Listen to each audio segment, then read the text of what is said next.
We've been wrapping up Youth Month with getting youth voices onto the show.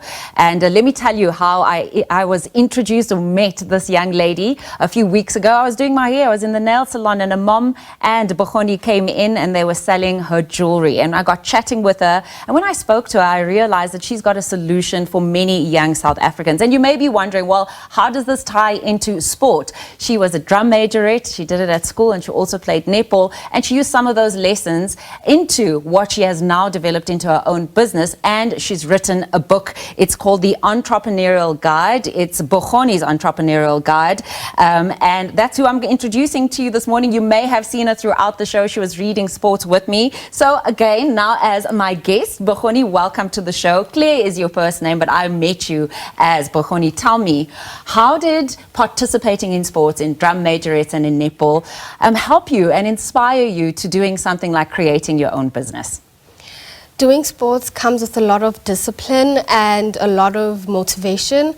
So from that skill that I learned, especially when it comes to drum measures, where I had to go to practice for 4 hours, 3 times a week, and still had to do school, I decided to put it into writing my journey in sports, as well as how young people can be inspired to do sports, school, and also be entrepreneurs. I was so impressed by this book. I mean, you've got to get it. We'll find out, you'll share with us how everyone can get it. She talks about Incoterms and importing and exporting, tariff codes. She goes into how you start with your vision and you work that into goals and objectives as well.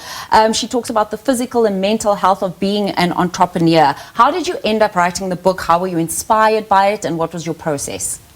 So starting entrepreneurship at the age of 10 inspired me through a tuck shop that I started with only 50 Rand.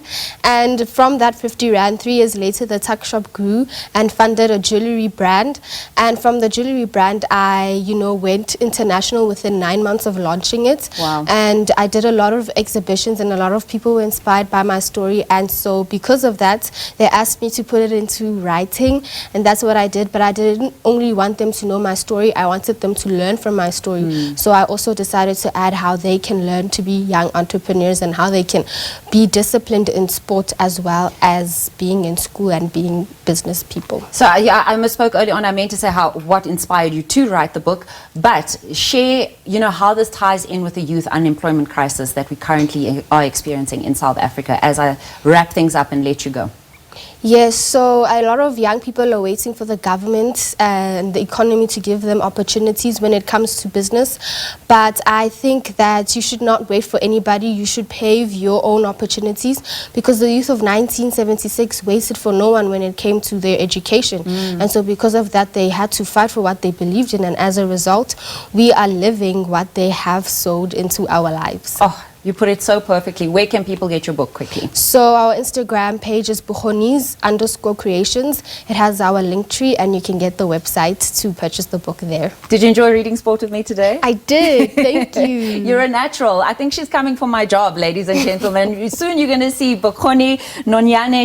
She's written a book. She's now a sport anchor. She's an entrepreneur. You can get a book via contacting her on social media. And as she mentioned, we've got to take the bull by the horns. We have to create opportunities. That's a lesson that we can all learn as adults, and she just shared her entrepreneurial journey with us. She has been reading sport. Contact her on social media and let her know what you thought of her being a sport anchor today. Thank you for joining us.